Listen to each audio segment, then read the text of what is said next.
As we know, the Atlanta Hawks got the number 1 pick with a 3% overall chance to do so this year. As amazing as that is, I believe that there's a legitimate chance, more than any other year in a while, that the top picks in this draft might be traded away, especially the Hawks. Now, bear with me here because I want to explain what team might go after them. But JD, wait a minute. If you got awarded the number 1, 2, or 3 picks, why would you ever trade off of that? All right, casual fan, let me tell you. So maybe you're asking yourself, okay, there's no way. What about Victor Wembanyama? And you are right. I would say maybe with a little bit of pushback, he's an anomaly. Scouts were saying that he was the best prospect of all time, and he still might prove to be, the GOAT. He's been incredible so far. But you might push back and say, well, what about Paolo Banchero, 2022? He's taken the Magic to a best of 7 against the Cavs with Donovan Mitchell, guy who's also averaged over 20 points per game. All right, you're starting to make a compelling argument not to trade. What about 2021, you might say? Cade Cunningham, despite woes in Detroit, I think we can all agree that he is still very good. And finally, do we have to say anything about this guy? All right, so you make a compelling argument not to trade these picks, but is this draft any different? And with a 2024 draft that scouts are calling the worst draft in decades, Atlanta and maybe a few other of these teams might be incentivized to trade off of this pick. And here's why. The top player that these guys are talking about, the scouts, are saying that he's probably not going to be a franchise-altering player. And I have heard scouts say that these top 3 picks might be as good as a 7th or 8th pick on a normal draft. So that's not too hot. Well, let's dissect the Atlanta Hawks here. Bobby Marks of ESPN says that the Hawks are in desperate need of retooling. Now remember, they have the number 1 pick, so it's going to be kind of interesting here. Well, they dumped John Collins' salary off to the Utah Jazz to try and stay away from the luxury tax this year. Probably a good move, But I heard that they were doing so at the beginning of the year so they could use the money to go out and get someone special. Now, they never did that. And ironic enough, they're right back where they started. So they have a $67 million backcourt next year, and they're going to have to pay the luxury tax on a non-playoff team. Oof. Well, they traded a lot of their capital to acquire DeJounte Murray. So one of the major issues here is that this June draft is the last draft Atlanta will have their first round pick until 2028. So, will they trade this pick? And why would a team even want to move up in this draft that sounds so weak? Maybe a team like Utah Jazz, Memphis Grizzlies, San Antonio Spurs. And you know what? You might have a compelling argument. And we're going to propose some trades here, especially for our fans of the Utah Jazz. But I'll tell you this much. I don't think that this June draft, you're going to have to give up as much as you'd think to get up to the 1, 2, or 3 spot. And again, we're going to propose a few trades, and let's dive right on into it. So, Doc, let me ask you something. All right. What would it take for the Utah Jazz, who are in the 10th spot right now, to move up to maybe the 3rd or the 4th? Honestly, I don't think it would take as much as it normally would in a different draft. Like you said, a lot of the scouts right now are saying that this is a very weak draft class, but there's always going to be a guarantee that 1 or 2 guys come out of it who are going to be, transcendent players. That happens every single year. It just depends on where you're going to find them. And with there being no real consensus number 1 pick this year, or number 1 consensus on these franchise-altering players, I think this would be the year it would be the easiest to move up. So let's take number 4, for instance. That is a pick that is controlled by the San Antonio Spurs. Now, they have 4 and 8 already. And one of their needs that they need to address is a point guard. However, I believe that the Utah Jazz could swoop in and take number 4 if they really wanted to, by offering up either Colin Sexton and their 8th, or their 10th, excuse me, Colin Sexton and their 10th, or potentially Jordan Clarkson and their 10th. I think both of those pieces would fit great around Victor Wembanyama. I think while I love Colin Sexton, he has proven last year that he can be efficient. He's really improved his ball facilitation as well. And even though he's not necessarily considered a veteran, he is a spark plug of offense that would fit great next to Victor Wembanyama. So that is one I definitely think could get the Jazz to number 4. In terms of number 3, we know that the front office has already stated for the Rockets that they're not really looking to draft any more young talent, right? They're looking more for veteran pieces. So there could be that potential where Utah picks up the phone, gives them a call and says, you know what do you guys think of Jordan Clarkson? He's on a very team-friendly deal right now. He was a former 6th man of the year. He gives you that veteran presence, and a new change of scenery would probably be good for all parties. I think that you could once again package up 10 Jordan Clarkson and possibly 31 and move up to 3. I think both of those trades could be viable for the Utah Jazz. The Jazz have enough trade assets to where they could move up in this draft or really any other draft. But what do you think, JD? Do you like those trade proposals? I mean, I do. I think that some people can be taking a swing on someone like Colin Sexton, or Jordan Clarkson has been able to elevate his game a little bit more since he was 6th man of the year. Mm-hmm. However, playing a little bit of a devil's advocate here, I don't think Jordan Clarkson had the best of seasons. In fact, probably one of the worst shooting seasons of his career. However, he is a veteran guard. He knows how to facilitate. You kind of picture him as a guy who's just kind of a flamethrower offensively, but he can also pass the ball pretty well, and he has a lot of heart. So I like him. And I think that of those two that you were talking about, the one that's very intriguing to me is definitely the Houston Rockets. Like you had mentioned, I just don't think really have a lot. Hold on. Guys. Are you recording? Yes. Okay. We're going to have to restart it at some point. It's fine. I'm home. Yeah, I see that. Hey, get outside, please. Hear what are we doing here? I'll change you in a second. Okay, I'll be right there. Okay, let's just pick up at 10 minutes, okay? And I'm going to ask you again, what do you think of those trades?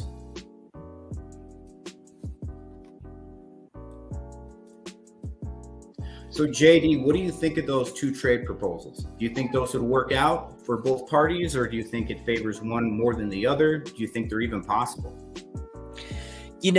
I kind of feel like the more intriguing of the two for me would be the Houston Rockets one. As you had mentioned before, Houston isn't really looking to continue getting younger. They have some really good pieces. I mean, Amin Thompson still developing, maybe Cam Whitmore as well. They've got Jalen Green, who's emerging.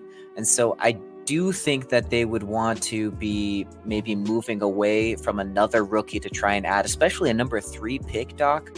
I find it hard to believe that they would want to get a number 3 pick just to have him be coming off the bench or something. But for someone like Jordan Clarkson, who you proposed, I mean, he's a flamethrower. The guy is instant offense, and he's even shown a bit of offensive versatility. He's able to facilitate. He got a triple-double last year, as Utah Jazz fans were pretty happy about. And so, something like that, or with Colin Sexton, the number 10th pick, I could see something like that being more realistic. I do feel like you also mentioned with San Antonio, also feels a little bit realistic as well. Maybe they would be willing to, take that 10th pick, which could still be pretty good, and then get somebody that could really be good with Victor Wembanyama. I mean, they have the core piece of Victor for their future, and now they just need to start building around him, and to get a bunch of young guys who might not be doing as well at the start. I don't know. I think San Antonio maybe wants to move their timeline up just a little bit. Who knows? See, I think the philosophy for San Antonio with Victor Wembanyama should be finding established players to put around him now. Why would you take a swing on someone in the draft, in a weak draft, who's not going to be a guarantee, when you can go get a guy like Colin Sexton, who is an established player in this league? He's been playing for 6 or 7 years now. Like, he's had multiple seasons where he's been able to put up 20 plus points. Like you said, he was a good facilitator for us here in Utah, and he's still growing and developing and getting better. Plus, he's a high energy guy. I think if you put a couple high energy guys next to Wembanyama, it's going to change the entire mentality and philosophy of that team. So, Doc, are you doing that? If you are Utah, you trading away Sexton, maybe Clarkson 10th pick to get the 4th? Or what's the proposal? And would you do I would, absolutely. Both of them or just one? I would do either of them if we could. Okay, and either the 10. one would work for me, and the 10. Now, what about Houston? What if they ask for Clarkson, Sexton, and the 10th? Are you doing that for the 3rd pick in the draft? The only problem with that is you would have to find a way to make the salaries work. So they would have to be dumping off some salary in order for that to work. And then that's where it kind of gets messy, honestly. If you could give them their pick of Sexton or Clarkson, 10, and you can say one of the picks in 2026, I think that gets it done. Absolutely. An unprotected pick from either Minnesota or the Cavs, that you're giving them 2 picks and then an established player, that's just going to help their timeline. I think it's good for the Jazz too. Okay, so let me propose a few more for you. We've got the Jazz, let's say, moving up to the 1st or the 2nd. We'll start with Washington, who has the 2nd pick right now. They're projected to get a guy named Zachary Reese-Shea. However, you never know with this draft. The board is always moving. However, he just had a pretty standout night as his final playoff game where he scored 28 points in a professional league. So, he's tantalizing. And with Washington rebuilding, same league that Victor came from. True. Yep. I still think that Washington could trade down if they find somebody that they really like. And if the Jazz really like somebody, they could move all the way up. I mean, they have a lot of capital. So I would propose something similar here. I mean, I would trade the 10th pick, maybe even our 29th pick. I would trade, and I would even throw in, this is tough because this might be a hot take. I am very high on one particular player in this draft, and I know we're going to have a segment where we talk about the draft. There's a guy named Rob Dillingham. He didn't show well at the combine height-wise, but in terms of explosiveness, facilitation, shooting, he has it all. He could definitely be another edition, or rendition rather, of Trae Young, a small guy who could shoot the ball, pass it well. And I truly see that in him. I think of everybody in this draft, he could be that guy, who becomes a star. And so would I be willing to trade one of our rookies or second years now, like Keontae or Hendricks? Maybe, to try and get that number 2 pick and move on. I really like him. So what do you think about that? I think my only gripe with Rob Dillingham is the fact that he's 160 pounds. And the only 3 players that are around his weight play for the G League. Outside of that, if he can put on 20 pounds and some good solid muscle and still maintain his speed, I like Rob a lot. I really do. I like him and Reed Shepherd. I think Kentucky especially has just a history of knowing guards and knowing who to pick and who is going to really be standouts. And a lot of those guards have moved on to have successful careers in the NBA. SGA is one that comes to mind. You have not Darius Garland, excuse me. You have Jamal Murray. You have Tyler Hero. I believe Devin Booker also went to Kentucky. There's a long list of guards that are really standout players in the NBA. Kentucky just knows what they're doing. I don't think Rob Dillingham or Reed Shepherd are going to be any different. Mm-hmm. Well, Doc, I spoke a little bit earlier about Atlanta moving off of their pick.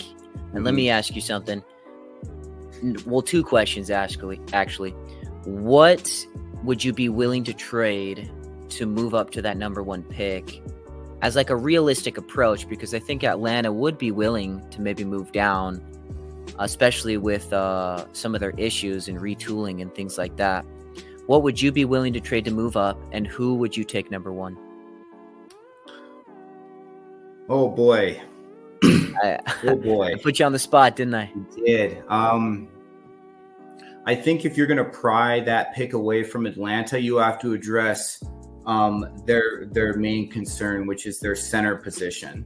One of the reasons why Clint Capella is now on the market is because they're most likely looking at taking Alexandre Sarr. If you wanted to pry it from them, yeah, you could try to package up Walker Kessler, and then all of our picks from this year, I think would probably be enough to get it done. Kessler, and it hurts to part with Kessler. I really wouldn't want to, but the Jazz would have to be sure that number one spot is going to be a guy that's going to pan out for them, because Walker Kessler has been surprisingly good for the Jazz. He has a good defensive mind. He has quick lateral movements. Not a good three-point shooter, doesn't really stretch the floor, but I can see him and Trae Young running some death by pick and roll all day, every day. That would be very successful.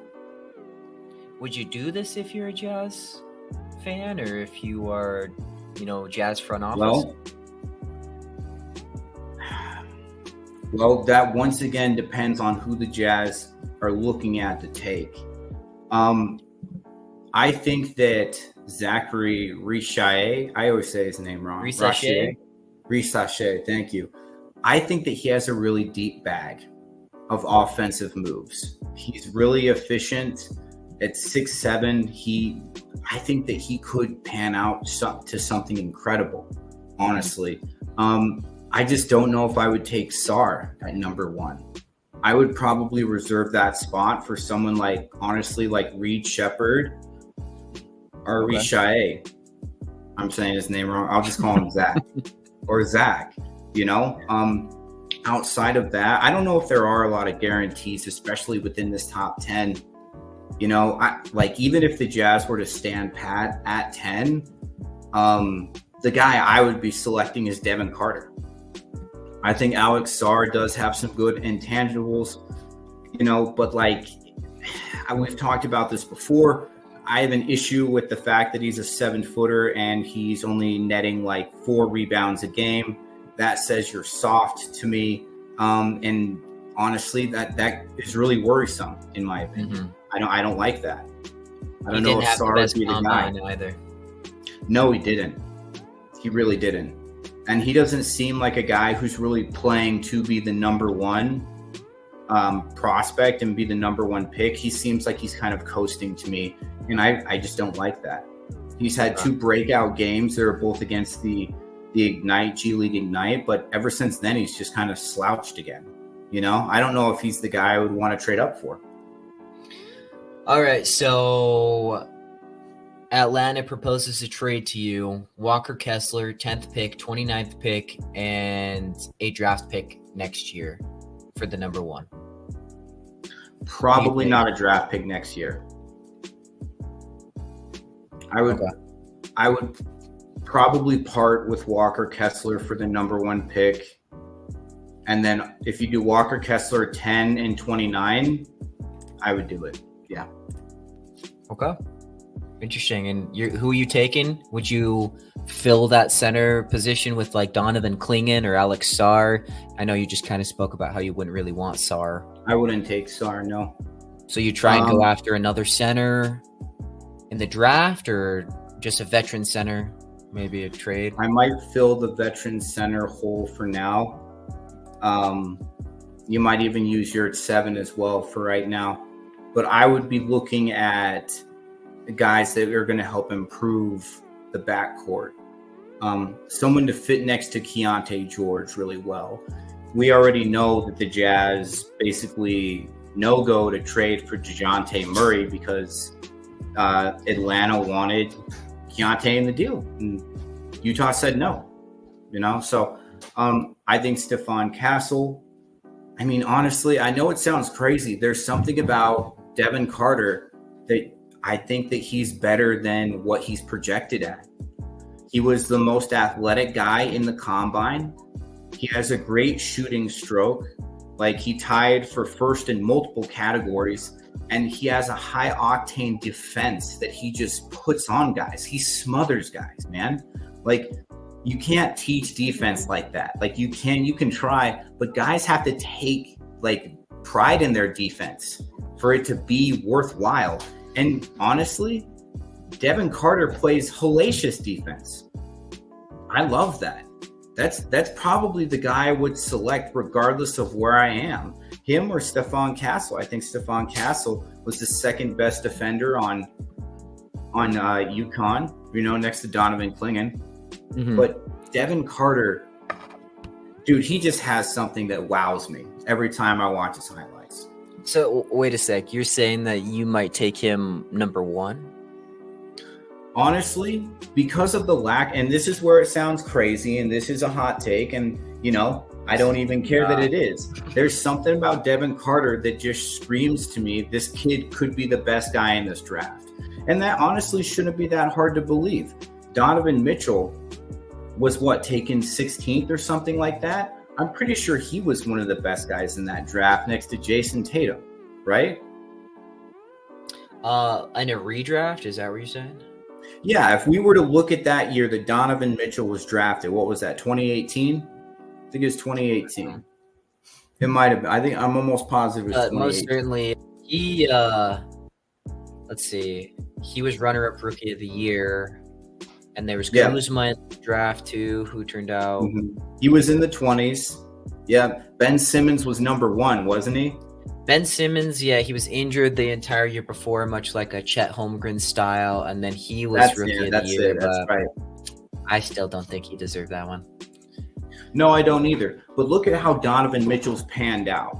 If we knew what we knew today about him back then, Donovan would have gone first, second, or third. I don't see why Devin Carter can't be any different. There's something. Look, when you're coming out and you're putting up athletic numbers like he is, you have a great shooting stroke. You crash the glass on defense. This kid was netting almost 9 rebounds a game, JD. Almost 9. I like Carter. That's what marketing does. I like Carter. My only pushback on him is that I don't think he's a number one option type of player. And I think that when you are going top 10, and I would even be okay with taking him at 10.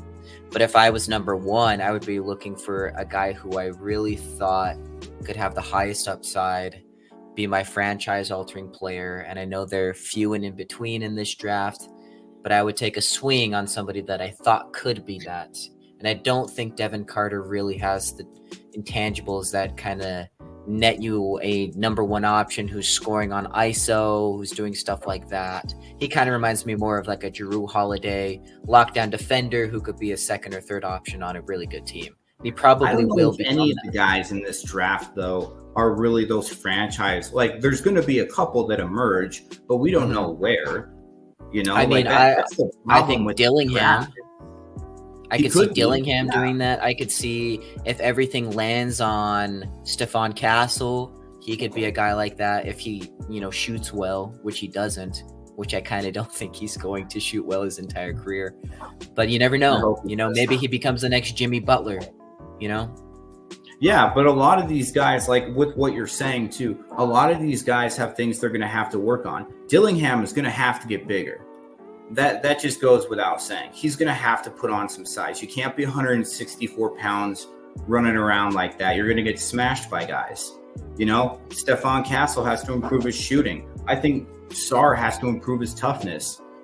Zachary from France has to improve his defensive capabilities. All these guys have things they got to improve on.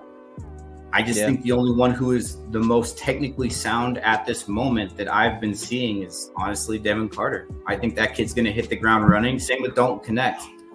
There's something about Dalton Connect that just screams, hey, I'm going to be like a breakout star on day one for the NBA. Thank you for watching another episode of the Full Court Press NBA podcast. For the full podcast, click the link below and subscribe for more hoops content.